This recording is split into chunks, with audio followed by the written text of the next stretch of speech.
Hello student, I am Disha Songara and हमने previous class में protein को देखा था। उसमें कुछ हमने classification types, essential amino acid, non essential amino acid के बारे में बात की थी।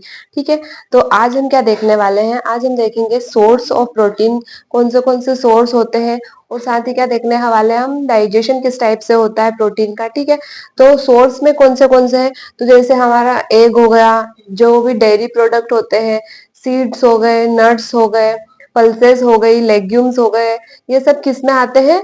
सोर्स में। ठीक है, ये सी फूड्स भी बोल सकते हैं, मीट हो गया, पोल्ट्री हो गया, एग, लेग्यूम्स। ठीक है, ये सब किस में आते हैं? तो ये सब आते हैं हमारे sources of protein. Then next क्या है हमारा? तो डाइजेशन किस टाइप से होता है इसका। तो स्टार्ट करते हैं हम। तो सबसे पहले क्या आ रहा है? माउथ। ठीक है, तो माउथ में हम सबसे पहले फूड इंटेक कर रहे हैं। फूड इंटेक हुआ माउथ में, तो यहाँ पे क्या हुआ? टीथ की हेल्प से जो फूड है उसका ब्रेक डाउन हुआ। देन नेक्स्ट, जैसे ही ब्रेक डाउन हुआ, देन फूड ने इंटर किया सबसे पहले कहाँ पे? इजोफेगस में। तो यहाँ से ही क्या स्टार्ट हो जाता है? इजोफेगस से ही तो पेरिस्टलिसिस मूवमेंट का स्टार्टिंग हो जाती है। तो पेरिस्टलिसिस मूवमेंट में भी क्या होता है? मसल्स का कॉन्ट्रेक्शन होता है, तो उसमें अगेन ब्रेक डाउन होता है। फर्स्टली तो टीथ में हो ही जाता है ब्रेक डाउन, लेकिन जो पेरिस्टलिसिस मूवमेंट हो रहा है उसमें भी अगेन क्या हो रहा है? ब्रेक डाउन हो रहा है फूड का। ठीक है, देन फिर पेन जो हमारा इजोफेगस है, इजोफेगस से फिर फूड कहाँ जाएगा? तो हमारे स्टमक में जाएगा। तो स्टमक में क्या रहेगा? सबसे ज्यादा क्वांटिटी मीन्स स्टमक में क्या रहेगा? HCl रहेगा, मीन्स हाइड्रोक्लोरिक एसिड रहेगी। ठीक है, यहाँ पे क्या है? एसिड है जिसका पीएच कितना होता है? तो 1.5 टू 2.5। तो ये एसिडिक पीएच क्या करेगा? जो फूड है उसको डिसॉल्व करेगा, उसको डाइजेस्ट करने में हेल्प करेगा। और इसमें कौन से जो एंजाइम होते हैं? तो प्रोटीएस एंजाइम इसको हेल्प करेगा। मैकेनिकल एंड केमिकल डाइजेशन होगा। मैकेनिकल मीन्स इसका ब्रेकडाउन होगा, और केमिकल मीन्स जो एंजाइम है इसमें अपना रोल प्ले करेंगे। यहाँ पे मेन जो यहाँ पे अगर बात करें हम, तो क्या हो रहा है? तो हमारे प्रोटीन का डाइजेशन हो रहा है। ठीक है, तो हम देखते हैं जो इंसुलिन है उसे हम ओरली नहीं लेते हैं, ज्यादातर क्या करते हैं? उसको हम इंजेक्शन के फॉर्म में लेते हैं।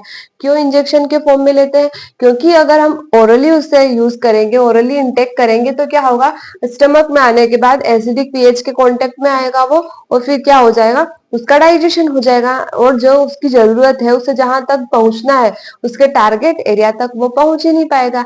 इसीलिए हम क्या प्रिफर करते हैं? इंसुलिन को हम इंजेक्शन में प्रिफर करते हैं। ठीक है, देन नेक्स्ट यहाँ पे डाइजेशन हो गया। ठीक है, देन फिर कहाँ जाएगा हमारा फूड? तो वो ड्यूडेनम से, मीन्स जो स्मॉल इंटेस्टाइन का फर्स्ट पार्ट क्या है? ड्यूडेनम।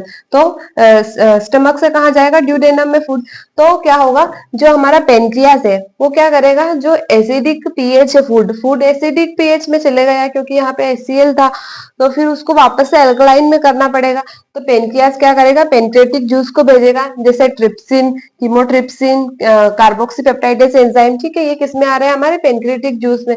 तो ये क्या करेंगे? जो हमारा पीएच है उसको मेंटेन करेंगे।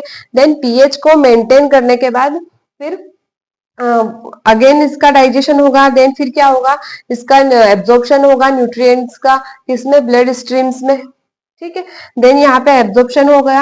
देन एब्जॉर्प्शन के बाद फिर अगेन फिर ये कहाँ पहुंचेगा? तो लार्ज इंटेस्टाइन में। देन लार्ज इंटेस्टाइन में भी इसका अगर जरूरत होगी, अगर कुछ बचा है एब्जॉर्प्शन के लिए, तो वो होके देन फिर ये अगेन कहाँ जाएगा? तो ये हमारे रेक्टम, देन रेक्टम से एनस में जाकर ये आउट हो जाएगा बॉडी से। तो ये क्या था हमारा? Digestion of protein. कुछ इसी टाइप से होता है हमारा प्रोटीन का डाइजेशन। ठीक है, थैंक यू।